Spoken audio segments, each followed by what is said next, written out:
First of all good morning all of you. तो अपन next lecture देखते हैं, lecture number 6 अपना फ्लूइड मैकेनिक्स का। हम पढ़ रहे थे इसकी प्रॉपर्टीज़ के बारे में। काफ़ी सारी प्रॉपर्टीज़ हम पढ़ चुके थे। जो हमारी लास्ट प्रॉपर्टी है फर्स्ट यूनिट की वो है हमारी कैपिलरिटी। तो हम लास्ट प्रॉपर्टी देखते हैं, कैपिलरिटी। लास्ट लेक्चर में हमने सरफेस टेंशन पढ़ा था। तो भाई देखो, मुझे सीरियल याद नहीं है कि लास्ट हम ABCD से पढ़ रहे थे 1 2 3 से। जो भी है लास्ट प्रॉपर्टी लिख दे रहा हूँ मैं। लास्ट प्रॉपर्टी हमारी कौन सी है, मैं इसको 8th डाल देता हूं, वो है हमारी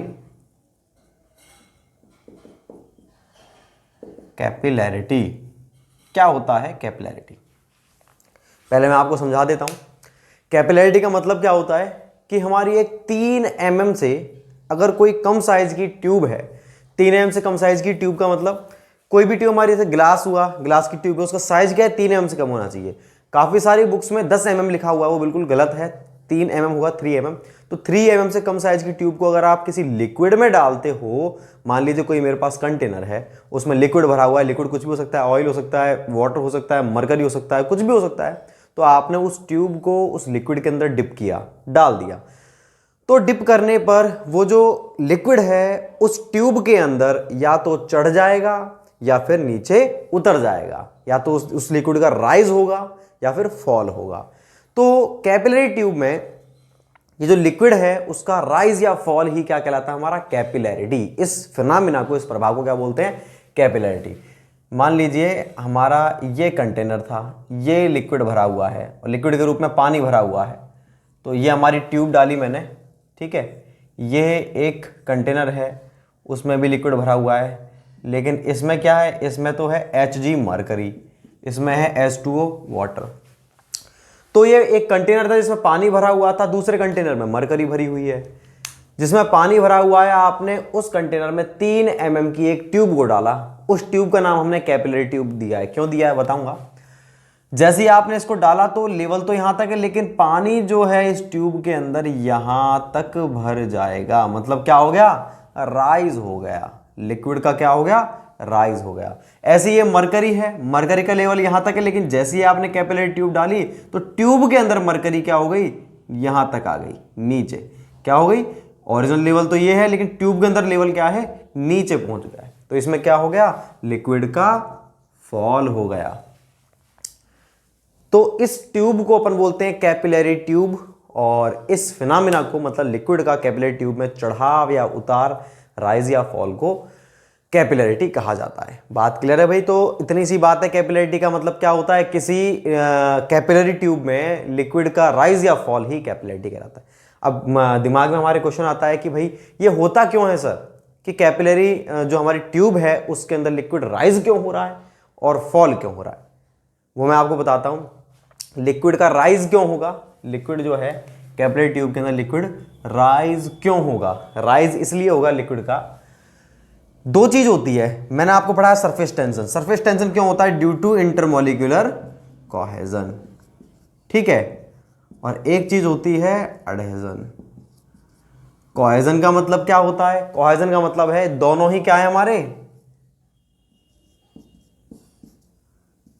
एट्रैक्टिव फोर्सेस, आकर्षित बल। कोहेजन जो होता है वो होता है बिटवीन सेम पार्टिकल्स, और ये होता है बिटवीन डिफरेंट पार्टिकल्स। बात क्लियर है। बात आती है हमारे कोहेजन एडहेजन की। तो दो सेम पार्टिकल के बीच में जो इंटरमोलिक्यूलर क्या होता है, एट्रैक्टिव फोर्स लगता है, उसको बोलते हैं कोहेजन। जैसे कि अगर मैं बात करता हूं, मेरे पास अगर कोई एक तो है मेरे पास पार्टिकल पानी का, दूसरा पानी का पार्टिकल है H2O और H2O। दोनों ही पार्टिकल आपस में जुड़ गए। क्यों जुड़ गए, क्योंकि H2O में क्या होता है H प्लस OH माइनस। तो H प्लस माइनस तो आपस में आयरन जुड़ेंगे नहीं जुड़ेंगे, ठीक है ना, डिफरेंट चार्जेस के आयन जुड़ेंगे। तो दूसरे वाले मॉलिक्यूल में H2H प्लस OH माइनस, दोनों पानी के मॉलिक्यूल जो थे आपस में चिपक गए। ये क्या है, दोनों सेम मॉलिक्यूल थे, उसको बोलेंगे हम कोहेजन। और दो डिफरेंट मॉलिक्यूल, डिफरेंट मतलब फेविकॉल है मेरे पास, फेविकॉल तो अलग पार्टिकल हो गया, अलग ही चीज हो गई। और दूसरा मेरे पास है लकड़ी, ठीक है, लकड़ी के अलग पार्टिकल हो गए। आपने देखा लकड़ी हमारी टूट जाती है तो आपने क्या किया, लकड़ी को चिपकाने के लिए बीच में लकड़ी के फेविकॉल लगा दिया, फिर आपने लकड़ी को ये कर। तो देखो अब क्या हो रहा है, ये मेरी लकड़ी थी पूरी सिंगल थी, वो टूट चुकी है, बीच में मैंने फेविकॉल भरा और ये चिपका दिया, चिपक गई लकड़ी, हमारी लकड़ी चिपक चुकी है। तो कैसे चिपकी वो हमारी, वो चिपकी फेविकॉल की वजह से। तो इनके बीच में आकर्षण बल लग रहा है, अट्रैक्टिव फोर्स, वो किस किस के बीच में लग रहा है, डिफरेंट पार्टिकल, फेविकॉल का पार्टिकल और लकड़ी का पार्टिकल। तो इन दोनों के बीच में जो अट्रैक्टिव फोर्स लग रहा है उसे बोलते हैं हम अडहेजन। इसीलिए फेविकॉल को बोलते हैं अडहेजिव, फेविक्विक को बोलते हैं अडहेजिव, क्योंकि वो अलग डिफरेंट पार्टिकल्स को चिपकाती है। ठीक है ना। तो कोहेजन अडहेजन क्लियर है आपको क्या होता है, कोहेजन होता है बिटवीन सेम पार्टिकल्स, अडहेजन होता है between different particles, attractive forces दोनों। तो हम बात कर रहे थे कैपिलरिटी की। तो सरफेस टेंशन होता था केवल और केवल किसके कारण, सरफेस टेंशन होता था केवल कोहेजन, इंटरमॉलिक्यूलर कोहेजन कारण। अब बात आती है कैपिलरिटी। तो जब क्या होता है, जैसे ही आपने इस ट्यूब को इस लिक्विड में डाला, पानी में डाला, तो दो चीजें होती हैं। क्या होती है, ये देखो लिक्विड के अंदर ये पानी है, पानी के, अब मैं इसको जूम करके दिखाऊंगा, इसे मिटाता हूं, ध्यान से समझ लेना भाई, कंफ्यूजन दूर कर लेना। मैं ट्यूब को थोड़ा सा बड़ा दिखाऊंगा, ठीक है ना, आपको समझाने के लिए। ये ट्यूब मान लीजिए ये थी, ये यहां तक लिक्विड भरा हुआ था। जैसे आपने ट्यूब को डाला, लिक्विड इसके अंदर जाएगा, जाएगा लिक्विड। तो देखो भाई लिक्विड जो था, ये जो पार्टिकल है, ये सारे लिक्विड के पार्टिकल है, ये जो आपको बीच में दिख रहे हैं, इन पार्टिकल्स में क्या लगेगा, कोहेजन, कोहेसिव फोर्स लगेगा। ठीक है, इन पार्टिकल्स में लगेगा भाई कोहेसिव फोर्स सी। और आपको ये दिख रहा है ये किनारी, ये किनारी, दो किनारी, ये जो किनारी दिख रही है आपको ऐसे सर्कल में होगी, तो इस किनारी पर कौन सा फोर्स लगेगा, देखो ये पानी है और ये ग्लास है, ग्लास की ट्यूब है ये, कांच की। तो कांच का पार्टिकल अलग है, पानी का पार्टिकल अलग है। तो इस पर ये जो किनारे हैं, इस पर कौन सा लगता है, इस पर भी अट्रैक्टिव फोर्स लगेगा, लेकिन कौन सा लगेगा, अडहेसिव। क्यों, क्योंकि दोनों डिफरेंट पार्टिकल हैं। अब बात आती है, अब आप इमेजिन करो ये अपनी ट्यूब थी, बीच में पानी भरा हुआ है, तो अट्रैक्टिव फोर्स किसके बीच में लग रहा है, ये जो हमारा ग्लास है, ये जो हमारा ग्लास है, इस ग्लास और ये जो पानी है, इन दोनों के बीच में लग रहा है अट्रैक्टिव फोर्स अडहेजन। और बाकी जो बीच में पानी है उसमें आपस में पार्टिकल्स में लग रहा है कोहेजन। और ये इधर की तरफ जो है, मतलब पूरे पूरे किनारे पर तो लग रहा है अडहेजन और बीच में लग रहा है कोहेजन। अब बात आती है कि अडहेजन ज्यादा है या कोहेजन ज्यादा है। अगर अडहेसिव फोर्स ज्यादा है, अडहेसिव फोर्स किसके बीच में, सॉलिड सरफेस मतलब कांच और लिक्विड। तो अगर अडहेसिव फोर्स ज्यादा है और कोहेसिव फोर्स कम है, तो क्या होगा, आप सोच सकते हो अडहेसिव का मतलब क्या है, इससे ज्यादा चिपक रहा है, तो लिक्विड क्या होगा, ये वाला फोर्स ज्यादा है, कोहेजन कम है, तो लिक्विड चारों तरफ से यूं ऊपर चढ़ेगा। ठीक है ना। अगर अडहेजन ज्यादा है, कोहेजन कम है, तो क्या होगा, ये यूं चढ़ गया लिक्विड, देखो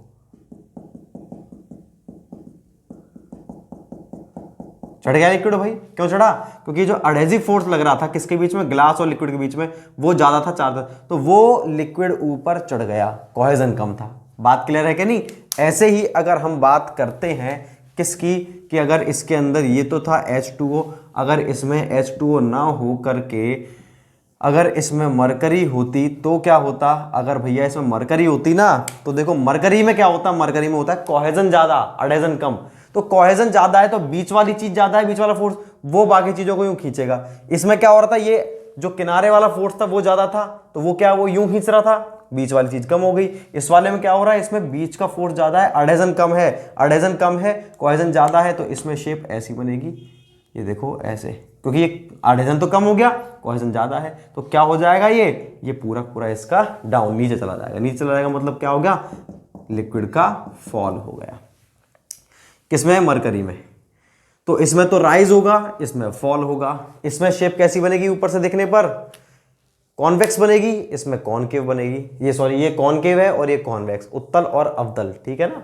तो ये लिक्विड का राइज और फॉल। अब अगर मैं एक वर्ड में, एक लाइन में बोलूं कि भाई कैपिलरिटी क्यों होती है, कैपिलरिटी होती है इंटरमॉलिक्यूलर कोहेजन और सरफेस से सॉलिड सरफेस के अडहेजन के कारण। ठीक है ना। तो दोनों ही चीजें आती हैं कैपिलरिटी में। तो कैपिलरिटी इफेक्ट क्यों होता है, देखो क्वेश्चन बनता है, ये क्वेश्चन बहुत इंपॉर्टेंट है दो चीजों के लिए। सरफेस टेंशन के, सरफेस टेंशन क्यों होती है, ऑप्शन आपको यही मिलेंगे चारों, दोनों केसेस में। सरफेस टेंशन क्यों होती है, ऑप्शन 1 होगा आपका, ड्यू टू कोहेजन, दूसरा due to adhesion, due to cohesion adhesion both, none of these. तो इसमें ऑप्शन आएगा ओनली कोहेजन, अडेजन उसके अंदर कोई काम ही नहीं आता। कैपिलरिटी की बात करें, due to cohesion, due to adhesion, due to both, none of these. क्या आएगा? ड्यू टू बोथ, दोनों चीज़ों के कारण होती है हमारी कैपिलरिटी। तो कैपिलरिटी क्यों होती है कि जो हमारा 3 mm की जो ट्यूब होती है उसमें अगर आपने उसको लिक्विड में डाल दिया तो लिक्विड के सॉलिड सरफेस से अडेजन और कोहेजन के कारण लिक्विड का राइज होता है या फिर फॉल होता है। इस राइज या फॉल होने को ही अपन क्या बोलते हैं? कैपिलरिटी कहते हैं। क्यों होता है ये मैंने आपको बता दिया। अब काफ़ी सारी चीज़ें इससे रिलेटेड वो मैं आपको बता देता हूं पहले 1 बाय 1, फिर मैं आपको लिखवाऊंगा बाद में क्या चीज़ें हैं। देखो, एक तो होता है भैया ये एंगल, कॉन्टैक्ट एंगल। देखो ये इस तरह से चिपक रहा है ना, तो अगर मैं इस लाइन को ऐसे बना दूं, देखो बाहर ये यूं निकल गई, तो आप कैसे देख लो, ये एंगल और ये एंगल एक ही बात है। ये देखो ना, ये दोनों बराबर एक ही तो एंगल होंगे, एकांतर कोण। ये देखो ये तो ये होता है हमारा थीटा। इसको बोलते हैं कॉन्टैक्ट एंगल। किस एंगल से ये सरफेस को कॉन्टैक्ट कर रहा है। जैसे ये हो गया भाई, इसको मैं यूँ खींच दिया, ये एज इट इज खींच दिया, ये जो बन रहा है एंगल, ठीक है ना, ये कौन सा होता है हमारा? Contact angle. तो कॉन्टैक्ट एंगल को अपन थीटा से डिनोट करते हैं। तो इस वाले केस में जब राइज होगा तो आपको पता ही है, जब राइज होगा तो थीटा की value less than equal to 90 degree, ठीक है। 90 डिग्री से कम होती है, इसमें 90 डिग्री से ज़्यादा होगी। ये कोण हमेशा क्या होगा? जैसे ये वाली शेप कब बनेगी? इस शेप से ये वाली शेप कब बनेगी? जब 90 डिग्री से एंगल ज़्यादा हो जाएगा। तो इस वाले केस में जब हमारे लिक्विड का राइज होता है तो उस वाले केस में कॉन्टैक्ट एंगल कितना बनता है? 90 डिग्री से कम बनता है। और जब फॉल होता है तो 90 डिग्री से अधिक बनता है। और एक चीज़ और इससे रिलेटेड क्या है कि अगर 90 डिग्री से कम है और ज़्यादा है, तो अगर कम बनता है 90 डिग्री से, मतलब जब राइज होता है, तो उस वाले केस में जो हमारा सॉलिड सरफेस है उसको लिक्विड भिगो देता है। देखो जैसे ये मान लीजिए मैंने पानी की बूंद डाली, किसके ऊपर? मैंने पानी की बूंद किसी सरफेस पे डाल दी, ज़मीन पे डाल दी, फर्श पे डाल दी, मेरे टाइल के ऊपर डाल दी मान लीजिए। तो देखो क्या होता है, ये जो टाइल का सरफेस है और ये पानी की बूंद है, ये पूरी एक बूंद है, ठीक है। इन दोनों के बीच में क्या हो जाता है? एक बॉन्ड। इन दोनों के बीच में कौन सा फोर्स लगेगा? पानी की बूंद और ये जो सरफेस है उसके बीच में अडेजन, और अडेजन होता है ज़्यादा, ठीक है, और कोहेजन होता है कम। तो क्या ये पूरे पर फैल जाती है। ये देखो एंगल ये बना थीटा डिग्री। तो थीटा आपको दिख रहा है 90 से कम है, ठीक है ना। और अगर मैं टाइल के सरफेस पर क्या डाल दूं? मरकरी डाल दूं। मरकरी क्या आप कैसी फैला दो चाहे, वो अपने आप क्या बन जाएगी? गोल बन जाएगी। गोल मतलब स्फेयर के रूप में बन जाएगी। वो अपने आप ऐसी हो जाएगी, ऐसी हो जाएगी। तो आपको ये समझ में आ रहा है ये एंगल कितना बन रहा है? ये एंगल थीटा बना 90 डिग्री से ज़्यादा और ये एंगल बना 90 डिग्री से कम। तो आपको क्या समझ में आया? इनमें से कौन सा वाला लिक्विड जो है हमारे सॉलिड सरफेस को भिगो पा रहा है? ये वाला लिक्विड तो भिगो पा रहा है और ये वाला नहीं। तो जो हमारा राइज होता है या फिर जब contact angle theta degree 90 degree से कम बनता है कॉन्टैक्ट एंगल, तो हमारा सॉलिड सरफेस जो है वो भीग जाता है। जब 90 डिग्री से अधिक होता है तो फॉल होता है और वो भिगा नहीं पाता। देखो सॉलिड सरफेस से भीग नहीं, चिपक ही नहीं पाएगा, अडेजन ही नहीं है तो चिपकेगा कैसे? जब तक चिपकेगा नहीं तो वो भीगेगा नहीं सरफेस। तो ये कुछ चीज़ें हैं हमारी। कैपिलरिटी के कारण क्या होता है भैया? कैपिलरिटी के कारण जो है हमारे काफ़ी सारे फिनोमेना होते हैं। मैं जो लिख रहा हूँ ना इस पेन से, देखो मैं इस पेन को ऐसे पकड़ रखा है, फिर भी और स्याही इसमें डाल रखी है वो यूं है इस मार्कर में, फिर भी देखो ये लिख रहा है। क्यों लिख रहा है? इसमें स्याही अपने आप कैसे चढ़ रही है? स्याही चढ़ रही है ड्यू टू कैपिलरिटी, कैपिलरिटी के कारण चढ़ रही है। अब आप सोचोगे सर इसके अंदर कैपिलरी ट्यूब है क्या? बिल्कुल नहीं है इसके अंदर कैपिलरी ट्यूब। तो फिर स्याही कैसे चढ़ रही है? स्याही चढ़ रही है भाई इसके अंदर। किस तरह चढ़ रही है स्याही? इसके अंदर धीरे धीरे स्याही चढ़ रही है। जो इसमें एक वो डली हुई है ना, देखो आपको दिखाता हूं मैं, इसमें जो रिफिल है इसकी कुछ इस तरीके की है, फॉर्म टाइप की है ये। तो उस फॉर्म टाइप की रिफिल में क्या है? छोटे छोटे से पोर्सेज हैं, ठीक है ना, छोटे छोटे से पोर्सेज।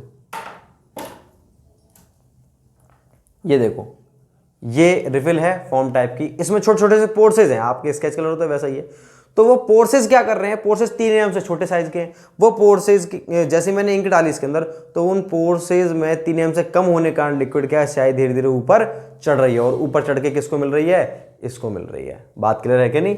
तो ये जो है पेन में स्याही का चढ़ना, भाई ये तो अब आए हैं नए पेन वगैरह जो होते हैं। बाकी पिछले ज़माने में तो क्या चलता था? मोरपंखी से लिखते थे, तो उसमें भी कैपिलरी का काम ही चलता था, कैपिलरी इफेक्ट के कारण ही लिख पाते थे।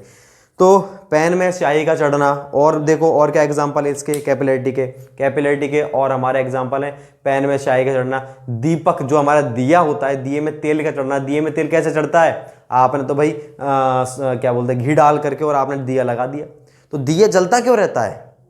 वो इसलिए जलता रहता है क्योंकि जो हमारी दिया बत्ती है जो रुई से बनी हुई है, उस रुई की बनी हुई में रुई के छोटे छोटे से पोर्सेज हैं, छेद हैं, बहुत सारे छेद हैं। वो सारे पोर्सेज मिलकर 3 mm से कम साइज के पोर्स होते हैं। तो एक पोर्स ऐसे काफी सारे पोर्सेज मिलकर के क्या एक तरह से ट्यूब बनाते हैं। कौन सी? Capillary tube. तो उन पोर्सेज में से जो लिक्विड है ऊपर धीरे धीरे चढ़ता है ड्यू टू कैपिलरी इफेक्ट। और यही अडेजन कोहेजन इस चीज के कारण। अब उसके अंदर क्या होगा? उसमें अडेजन ज्यादा होगा, कोहेजन कम होगा। इसलिए दीपक में तेल हमारा चढ़ता है, वो भी किसके कारण होता है? हमारा कैपिलरिटी के कारण होता है। अब मैं आपसे एक क्वेश्चन पूछना चाहूँगा कि जो हमारे दीपक होता है, उस दीपक में आपने देखा होगा गांव में कि एक तो होती लालटेन, एक होता है दीपक। तो लालटेन में तो क्या होता है, जैसे कोई भी बोतल हुई कांच की मिल गई घर वालों को, तो उस बोतल का क्या करते हैं, वो बोतल के अंदर कैरोसिन डाला, एक बत्ती बनाई, बत्ती किसी भी चीज चाहे रस्सी चाहे कुछ भी डाल देते हैं, एक बत्ती बना करके, धागे की बत्ती बना करके उस बोतल में डाल दी, बोतल के ढक्कन को कस दिया, ढक्कन में छेद करके डाली थी बत्ती हमने, और उसके अंदर कैरोसिन है, और क्या करते हैं उसमें हल्की सी बत्ती में आग लगाते और बत्ती जलती है। यही तो काम आता था पहले। अब तो खैर सब कुछ बंद हो चुका, पहले तो दिया यही होता था हमारा गाँव में। तो आप ये, और दूसरे आप ये बताइए मेरे को कि वो कैरोसिन है, वो कैरोसिन है, फिर भी वो बत्ती क्यों नहीं जल रही? मतलब पूरे में आग क्यों नहीं लग रही? पूरी बोतल में आग क्यों नहीं लग रही, जबकि वो कैरोसिन डला हुआ है? और दूसरी बात कि हमारा जो दीपक होता है, दीपक की भी यही कंडीशन है। दीपक की क्या कंडीशन है कि दीपक में आपने यूं लगाई बत्ती और उसमें घी है, सरसों का तेल है, कुछ भी है, तो भी आग नहीं लगती है। क्या रीजन है? आग तो पेट्रोल है, पेट्रोल में करके देखो आप, ऐसी कारस्तानी समझ में आ जाएगा। आप पेट्रोल में थोड़ी सी करोगे पूरा फट जाएगा एकदम से। ठीक है, करना मत ऐसा, मैं बता रहा हूँ आपको। तो ऐसा क्यों होता है? सोचना थोड़ा सा, फ्लूइड मैकेनिक्स से रिलेटेड ही है, कोई ज़्यादा बाहर की चीज़ नहीं है। थोड़ा सा सोचना आप क्यों होता है ये। तो ये था हमारा लिक्विड राइज और लिक्विड फॉल। और बताऊं मैं आपको इफेक्ट इसके कैपिलरिटी के, और हमारे जो पेड़ होते हैं, पेड़ की जो जड़, पेड़ पानी कैसे पीते हैं? पेड़ जो होते हैं हमारे कैसे पानी लेते हैं, कैसे पानी ग्रहण करते हैं? देखो पेड़ में भी यही सीन होता है, सेम सीन। क्या होता है? इस तरह से हमारा ग्राउंड लेवल है, पेड़ के जैसे ही हमारे काफी सारे जोन होते हैं, रूट जोन होता है, काफी सारे हमारे जोन होते हैं। तो पेड़ में क्या है, जमीन के नीचे जो भी हमारे जोन होते हैं ना, उन जोन के अंदर एक चीज होती है, क्या? छोटे छोटे पोर्सेज होते हैं, और नीचे नीचे होता है, काफी नीचे होता है पानी। आपको क्या लगता है पानी बिल्कुल ऊपर होता है क्या? बिल्कुल नहीं, बहुत नीचे होता है पानी। ग्राउंड वाटर टेबल बहुत नीचे होता है। ये हमारे मान लीजिए पेड़ है, ठीक है, ये हमारा जमीन है, ग्राउंड लेवल है। ये हमारा GWT ग्राउंड वाटर टेबल, मतलब यहां तक पानी भरा हुआ है। तो बताइए पेड़ की जड़ तो केवल यहां तक है भाई, पानी कैसे आ जाएगा इसके अंदर? तो पानी ऐसे आ जाता है कि यहाँ पर पूरे में सॉइल है, और उस सॉइल में क्या है, बहुत छोटे छोटे से पोर्स है। सॉइल में पोर्स तो होंगे, और पोर्सेज ऐसे मिल रहे हैं काफ़ी सारे, लाखों करोड़ों, कैसे ही मिल रहे हैं। मान लो वो पोर्सेज ऐसे यहाँ तक पहुँच रहे हैं भाई, बहुत सारे पोर्सेज है, वो हो सकता है ऐसे पोर्स मिल गया हो, बहुत सारे अनेकों करोड़ों पोर्सेज है। तो ये 3 mm से कम साइज के पोर्स होते हैं, ठीक है। 3 mm से कम के होंगे, बहुत छोटा छोटा सा गैप होता है, उनमें वॉइड होते हैं। वो सारे सारे वॉइड्स मिलकर के एक तरह से कैपिलरी ट्यूब बनाते हैं। अब भाई आप सोचोगे, अब ट्यूब से आपके माइंड में होगा वो तो स्ट्रेट होती है। मैंने बोला कभी कि ट्यूब बिल्कुल स्ट्रेट होगी? नहीं, कैसी भी हो सकती है। इसको हम कैपिलरी ट्यूब ना बोल करके क्या बोलते हैं, कैपिलरी फ्रिंजेस, कैपिलरी फ्रिंजेस बोलते हैं। तो अब क्या है, ये 3 mm से कम हो गया साइज, ये पानी यहाँ पर, तो पानी धीरे धीरे इनमें एडेजन के कारण यूं चढ़ता है, चढ़ करके ये पानी देते हैं। तो इनके रूट में पानी ज़्यादा, रूट से फ्री है, बाकी क्रिया करते हैं, फोटोसिंथेसिस इफेक्ट। तो ये चीज़ होती है हमारे किस चीज़ की, पेड़। तो रूट जोन में पानी का चढ़ना, ये प्लांट के लिए रूट जोन पानी, सारे सारे किसके इफेक्ट है, हमारे कैपिलरिटी के इफेक्ट है, ठीक है ना। तो अब अपन लिखते हैं, मैं इसमें 1 by 1 आपको सारी चीज़ें लिखवाता हूँ। क्या होता है कैपिलरिटी? तो कैपिलरिटी क्यों होता है? ड्यू टू कोहेजन या अडेजन या बोथ, दोनों चीज़ों के कारण। मैं आपको इसकी डेफिनेशन वगैरह कंप्लीट लिखता हूँ। 3 mm अंडरलाइन लगा देना, से कम साइज की ट्यूब को लिक्विड में डालने पर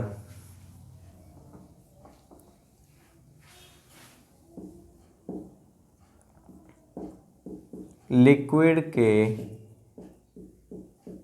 कोहेजन व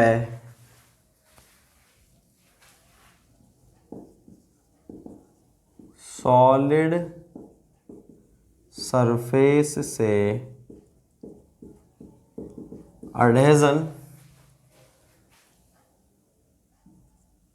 के कारण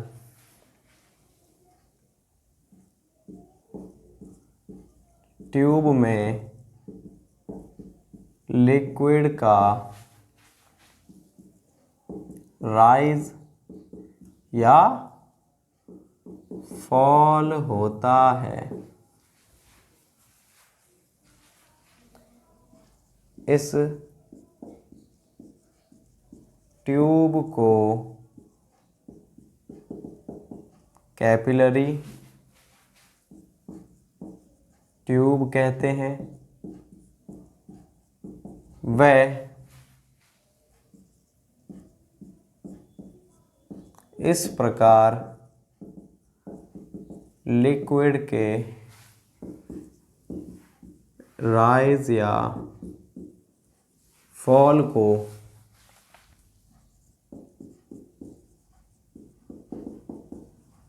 कैपिलैरिटी कहा जाता है। तो कैपिलैरिटी क्लियर है भाई। अब अपन लिखते हैं कि भाई लिक्विड का राइज होगा या फॉल, ये किस पर निर्भर करता है? ये निर्भर करता है कि एडहेजन ज्यादा है या फिर कोहेजन, मतलब इन दोनों के रिलेटिव का मतलब होता है कंपैरिजन वाला, इन दोनों कौन सी चीज ज्यादा है कौन सी चीज कम है, तो रिलेटिव मैग्नीट्यूड पर निर्भर करता है। वो मैं लिखता हूं,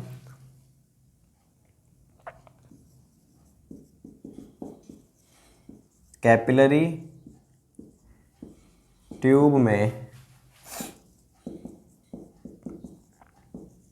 लिक्विड का राइज होगा या फॉल, कॉमा यह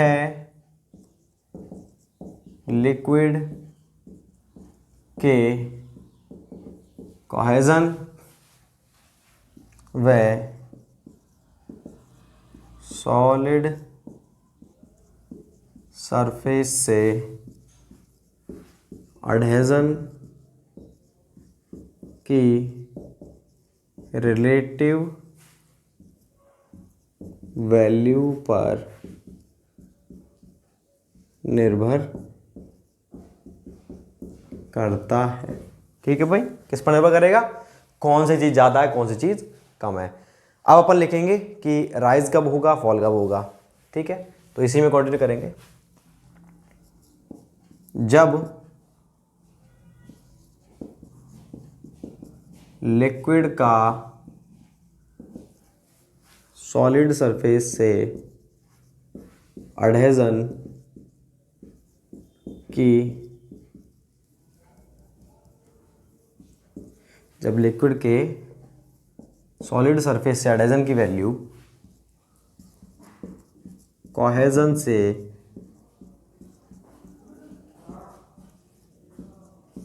अधिक होती है तो ट्यूब में लिक्विड क्या होता है? राइज होगा फॉल होगा? राइज होता है। और इस केस में क्या होता है? इस केस में लिक्विड व सॉलिड सरफेस के बीच कांटेक्ट एंगल 90 डिग्री से क्या होता है? 90 डिग्री से कम होता है। 90 डिग्री से कम होता है और लिक्विड कॉमा सॉलिड सरफेस को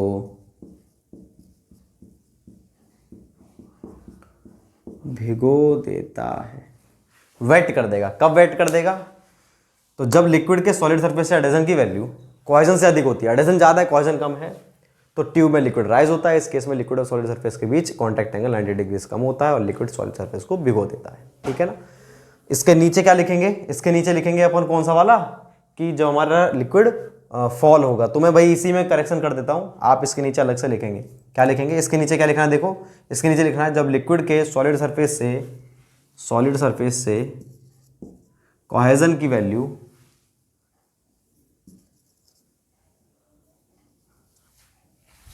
जब लिक्विड के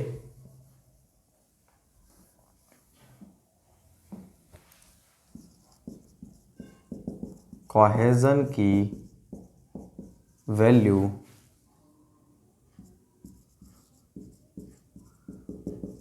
एडेशन से अधिक होती है तो ट्यूब में लिक्विड क्या होता है? इस वाले केस में लिक्विड फॉल होता है। इस केस में लिक्विड व सॉलिड सरफेस के बीच कॉन्टैक्ट एंगल 90 डिग्री से क्या होगा आपकी बार? अधिक होता है और लिक्विड सॉलिड सरफेस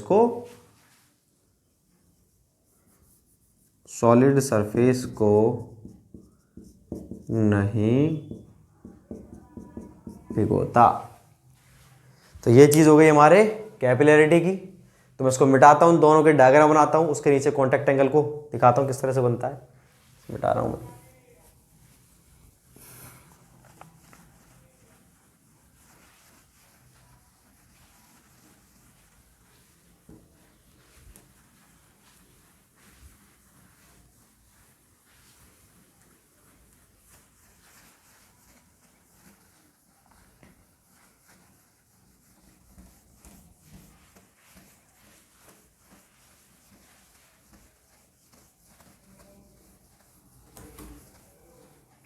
अब लिखते हैं अपन, देखो इसके नीचे आप ये डायग्राम बनाना।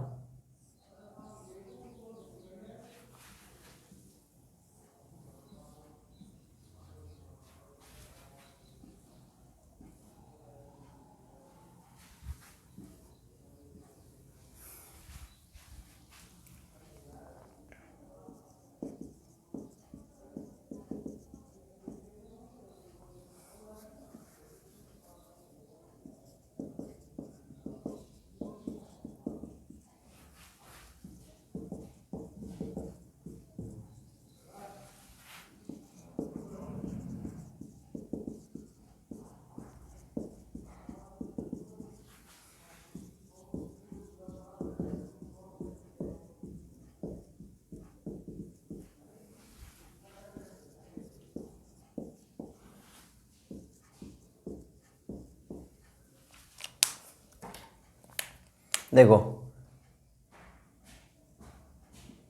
लिक्विड भरा हुआ है, ठीक है। इसको मैं कंप्लीट दिखा देता हूं। ये जो एंगल है इसको बोलते हैं थीटा, कॉन्टैक्ट एंगल। तो इसमें आपको दिख रहा है लिक्विड का राइज हो गया। इसमें लिक्विड यहाँ तक था और ये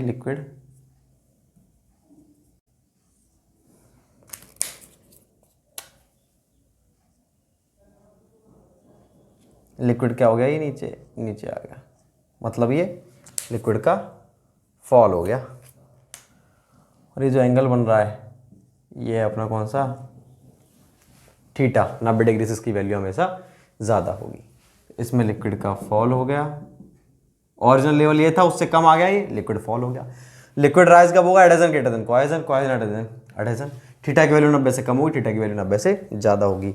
इस वाले केस में सॉलिड सरफेस वेट होता है कि नहीं, ये मैं बता देता हूँ। देखो ये इस तरह से, ये थीटा है, तो इस वाले केस में सॉलिड सरफेस वेट्स, भीगता है।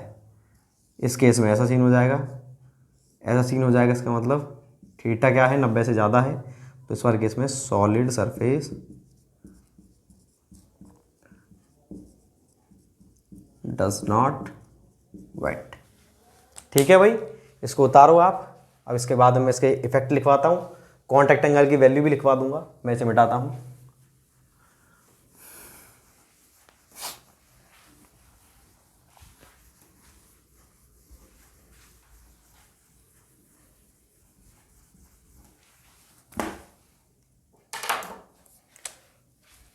इसके नीचे लिखेंगे अपन कैपिलरी इफेक्ट। कैपिलरी कारण को क्या क्या चीज होती है, जैसे अपने सरफेस टेंशन इफेक्ट लिखे थे कि बबल फॉर्मेशन, ड्रॉपलेट फॉर्मेशन, ऐसे इसके कौन कौन से इफेक्ट होते हैं कैपिलरी के।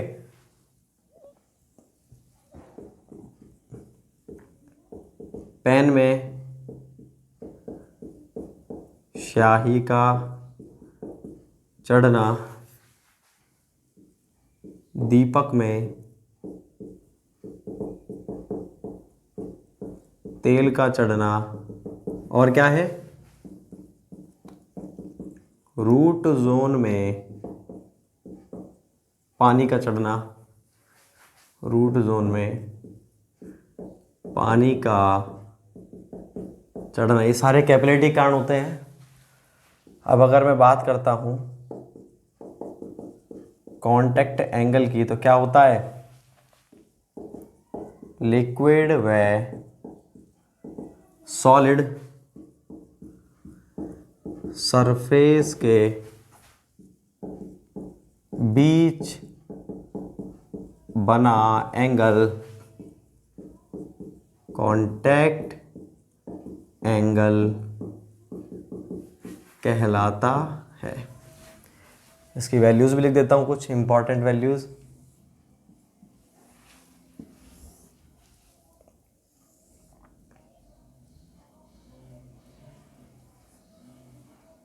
ये है लिक्विड,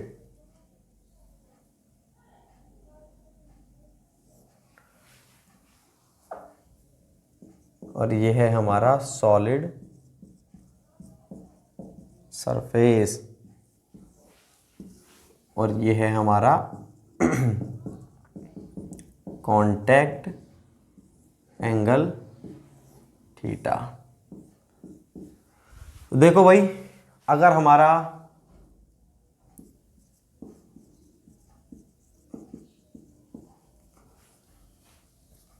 प्योर वाटर और क्लीन ग्लास है, बिल्कुल साफ ग्लास है, तब तो कांटेक्ट एंगल बनेगा आपका 0 डिग्री। और अगर मैं बात करूं वाटर है, केवल वाटर मतलब प्योर नहीं है, वो केवल नॉर्मल पानी है, वाटर है, और ग्लास कैसा, ग्लास भी कोई क्लीन नहीं है, ऑर्डिनरी, जो अपना नॉर्मल है, ऑर्डिनरी ग्लास है, तो बनता है 8 से 18 डिग्री के बीच में। और अगर हमारा वाटर है और सिल्वर है तो बनता है 90 डिग्री। मरकरी ग्लास है तो लिक्विड के रूप में क्या है, मरकरी है, और हमारा ग्लास कांच है तो बनता है लगभग 128 डिग्री। इसमें से इंपॉर्टेंट है आपका, सारी इंपॉर्टेंट है चारों, 1 2 3, बहुत पूछते हैं मरकरी ग्लास के बीच में कितना बनता है, 128 डिग्री, 90 से ज़्यादा है कि नहीं। ये देखो 0 डिग्री, 90 डिग्री, 90 डिग्री का मतलब है अगर पानी और सिल्वर है तो कोई राइज कोई फॉल नहीं होगा, बिल्कुल एज इट इज रहेगा, ठीक है ना। ये चीज़ रहती है हमारी कॉन्टैक्ट एंगल के वैल्यूज़ थी। अब मैं आपको एक बात बताना चाहूँगा कि जो हमारी कॉन्टैक्ट एंगल की मैं बात करता हूँ, आपने देखा होगा जो हमारे पेन, मैं आपको एक एक्सपेरिमेंट बताऊँ, क्या करोगे आप, जो हमारी पेन की रिफिल होती है ना, बिल्कुल पतली सी, वो 3 mm से कम साइज होगा उसका डायमीटर। आप उस रिफिल जब खाली हो जाए पेन, तो उस रिफिल में ऊपर से निब को हटा देना, केवल रिफिल को लेकर उसको पानी में डालना आप, फिर देखना उसमें लिक्विड राइज होता है कि नहीं। मैं जो बात बता रहा हूँ वो सच है या गलत, कि भाई लिक्विड 3 mm से कम साइज की ट्यूब में, कैपिलरी ट्यूब में लिक्विड, उसको लिक्विड में डालने पर क्या है, उसमें फॉल होगा या फिर राइज होगा। तो आप डालकर देखना फॉल होता है, राइज होता है, फिर मेरे को कमेंट सेक्शन में आप डालना कि राइज हुआ, फॉल हुआ या कुछ नहीं हुआ, जो भी मुझे बताना आप, फिर मैं आपको बताऊंगा। उसके पीछे बहुत अच्छी कॉन्सेप्ट है, बहुत अच्छा। मैं इसे मिटाता हूँ। अब मैं बताऊंगा आपको कि जो लिक्विड की हाइट है, चाहे वो चढ़ता है चाहे उतरता है, उसको कैसे ज्ञात करेंगे भाई। इस ट्यूब को अगर अपन पानी में डालेंगे तो पानी इतना इतना सेंटीमीटर ऊपर चढ़ जाएगा, कैसे ज्ञात करें, या फिर इतना नीचे गिर जाएगा, तो उस हाइट को कैसे ज्ञात करेंगे। तो मैं अपन नेक्स्ट हेडिंग डालेंगे क्या, height of capillarity, height of capillarity अपनी मेन हेडिंग है, हाइट ऑफ कैपिलैरिटी। उसमें दो चीज देखेंगे अपन, ए इन कैपिलरी ट्यूब, दो चीज है। हो सकता है मेरे पास कैपिलरी ट्यूब है, उसको डाल रहा हूं पानी में, तब देख रहा हूं उस ट्यूब में कितना पानी चढ़ेगा। मैंने आपको बताया 3 mm से कम होना चाहिए साइज। मैंने आपको ये बताया कि रूट जोन में भी चढ़ता है तो उसमें कैपिलरी ट्यूब तो होती नहीं है, छोटे छोटे वॉइड, कुछ भी करके कुछ ऐसा स्ट्रक्चर बन गया कि हमारे पास होल, मतलब होल साइज का स्ट्रक्चर मिल गया, चढ़ने के लिए 3 mm से कम का स्पेस मिला है, उसमें चढ़ जाएगा लिक्विड। हो सकता है मेरे पास पानी है, पानी मैंने क्या है 2 गिलास रख दिए कांच, उनके बीच की दूरी 3 mm से कम रख दी, दोनों ग्लास को पैरेलल यूं रख दिया, तो आप बताओ गैप बन गया कि नहीं बन गया 3 mm से कम का। भाई देखो ये सामने से देखने पर ये लिक्विड यहां तक भरा हुआ था, एक गिलास मैंने ऐसे रख दिया, उसके जस्ट सामने एक गिलास और खड़ा कर दिया कांच का, ठीक है, एक कांच की प्लेट इस तरह से खड़ी कर दी मैंने दोनों तरफ, 3 mm से कम का साइज है, इसमें भी लिक्विड चढ़ेगा। क्यों? क्योंकि भाई क्या है, अडेजन होगा, तो अडेजन कारण लिक्विड चढ़ेगा। तो अगर 2 पैरेलल प्लेट लगी हुई है कांच की या किसी भी चीज की, 2 पैरेलल प्लेट लगी हुई है, 3 mm से कम का उनका गैप है, तो भी उसमें लिक्विड का राइज होगा या फॉल होगा। तो क्यों होगा, तो देखो पहले तो हम पढ़ेंगे कैपिलरी ट्यूब में कितना, कैपिलरी ट्यूब में राइज को कैसे ज्ञात करेंगे। दूसरा हम देखेंगे कि अगर ट्यूब की जगह अगर कोई प्लेट है पैरेलल, तो हम राइज को किस तरह से ज्ञात करेंगे। पहले मैं कैपिलरी ट्यूब का बताता हूं, सिंपल सा है फंडा इसका।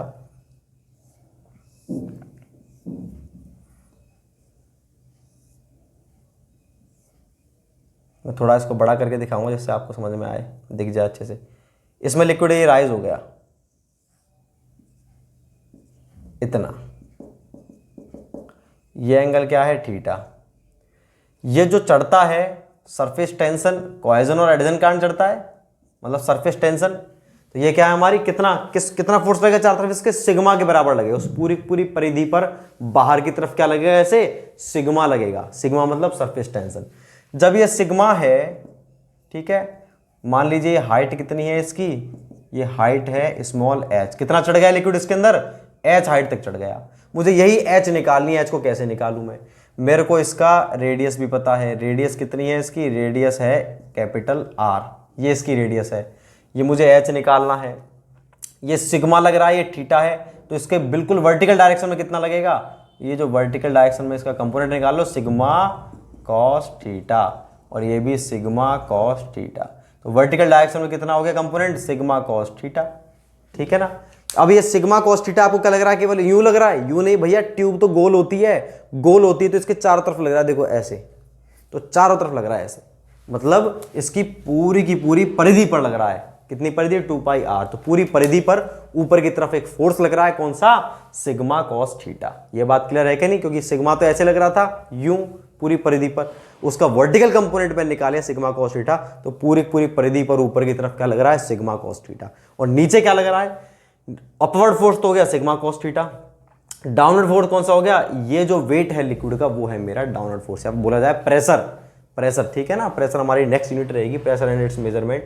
तो ये प्रेशर आपने पढ़ा होगा, पी प्रेशर क्या होता है मेरा, रो जी एच को ही बोलते हैं हम प्रेशर। रो का मतलब डेंसिटी ऑफ लिक्विड, जी का मतलब ग्रेविटेशनल एक्सेलरेशन 9.81 मीटर पर सेकंड स्क्वायर, और एच का मतलब क्या होता है, जो भी हाइट है लिक्विड की। तो देखो भाई इसमें अपवर्ड डायरेक्शन में फोर्स लग रहा है, डाउनवर्ड में, इन दोनों को मैं बैलेंस कर दूं भाई, इक्विलिब्रियम के लिए क्या जरूरी है, नेट फोर्स 0 होना चाहिए, जितना ऊपर लग रहा है उतना ही नीचे, तो टोटल क्या हो गया, नेट फोर्स 0 हो गया। मैं बस इतना सा करूंगा, अपवर्ड फोर्स बराबर डाउनवर्ड फोर्स, और मेरी एच की वैल्यू निकल जाएगी इक्विलिब्रियम कंडीशन से। तो मैं इसको ऐसे ही करता हूं, साइड में लिखता हूं मैं इसके, क्या, अपवर्ड फोर्स बराबर, या फिर पहले डाउनवर्ड लिखता हूं इसको,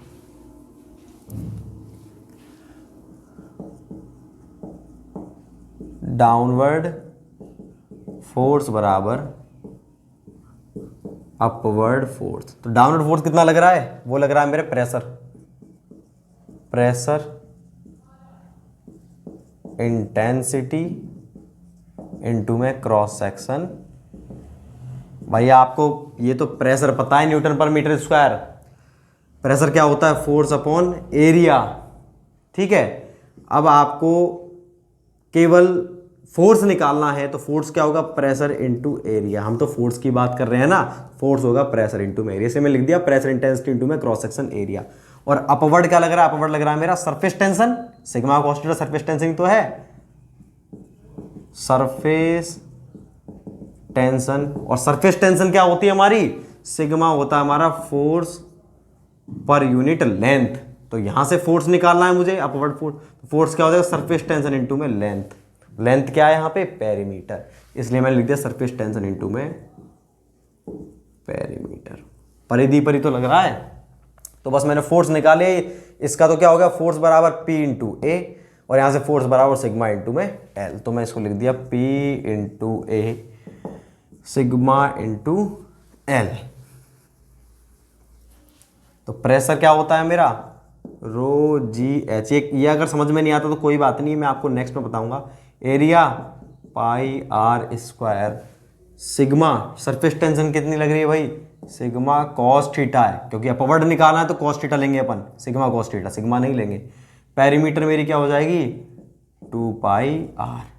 तो सिग्मा कॉस थीटा इंटू में 2 पाई आर। तो आर से आर कैंसिल, पाई से पाई कैंसिल, एच जो निकालना है, तो एच क्या हो गया मेरा? 2, एच बराबर हो गया 2 सिग्मा कॉस थीटा अपॉन में रो जी आर। ये मेरी इक्वेशन हो गई इंपॉर्टेंट।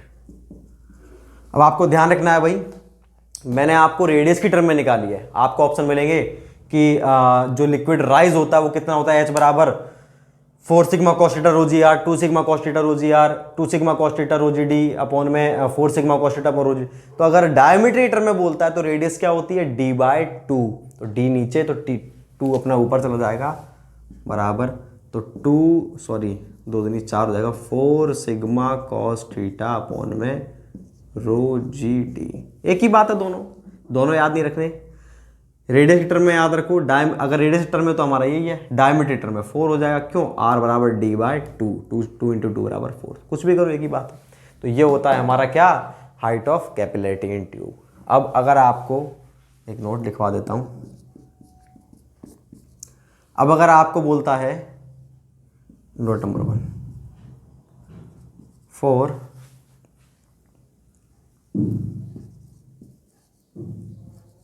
वाटर एंड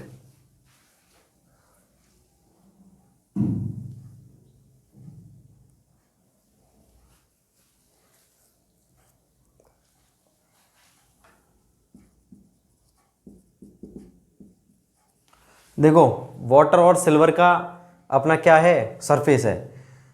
तो वाटर सिल्वर के लिए आपसे एच की वैल्यू पूछ रहा है, तो एच की वैल्यू क्या हो जाएगी? आपको मालूम है सिल्वर के लिए जो हमारा ये होता है थीटा की वैल्यू कितनी होती है? 90 डिग्री। सिल्वर के लिए कितनी होती है? 90 डिग्री होती है।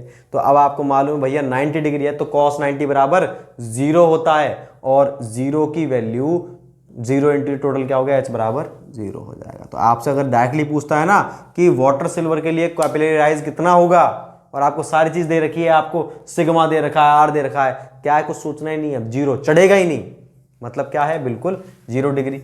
भाई यही तो होता है। देखो 90 डिग्री, कॉन्टैक्ट एंगल 90 डिग्री कब बनेगा? जब सरफेस बिल्कुल फ्लैट हो। तो मैं यहाँ बना भी देता हूँ डायग्राम। इस वाले केस में, ये किस केस में है?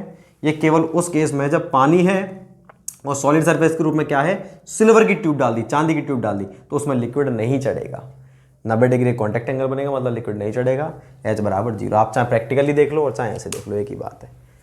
तो ये अब आपसे पूछ सकता है। और अगर आपसे पूछता है कि pure water and clean glass, तो 0 डिग्री होता है, तो cos 0 की वैल्यू 1, तो अपना आंसर है 2 सिग्मा अपॉन में रो जी आर। वो भी आप लिख सकते हो। दूसरा, for pure water and clean glass, मैं यहाँ साइड में लिख दे रहा हूँ, आप नीचे लिख देंगे। H बराबर क्या हो जाएगा? ये इसकी वैल्यू 1, 2 सिग्मा अपॉन में रो जी आर। ठीक है भाई, तो इसको आप उतारो। अब मैं आपको उसमें बताता हूँ इन कैपिलरी पैरेलल प्लेट में। कैपिलरी ट्यूब में तो H बराबर क्या होता है 2 sigma cos theta rho g r, और उसमें भी कोई इतना ज़्यादा दिमाग नहीं लगाना, उसमें बस जो मुझे लिखवाना है नोट उसके लिए मैं आपको बता रहा हूँ बी इन पैरेलल प्लेट। इसको उतार लेंगे, मैं इसे मिटा रहा हूँ, in parallel plate. Parallel plate वाले केस में क्या है, ये ट्यूब नहीं है, दो प्लेट रखी हुई है जिनके बीच की डिस्टेंस क्या है टी है, ठीक है ना, टी है डिस्टेंस।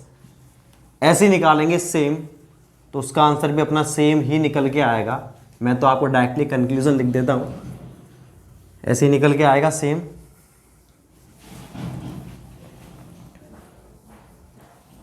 इस वाले केस में क्या होगा, इस वाले केस में होगा हमारा H बराबर 2 सिग्मा कॉस थीटा अपॉन में रो जी टी हो गया। बस भाई वहां पर R था, यहां पर क्या हो गया T हो गया। लिख देता हूं मैं, वेयर T बराबर डिस्टेंस बिटवीन प्लेट्स, प्लेट्स के बीच की डिस्टेंस अपनी T है, ठीक है ना। अब मैं जो मुझे बताना था वो चीज क्या थी, वो ये थी, उसको आप नोट के रूप में लिखेंगे, इफ T बराबर डायामीटर ऑफ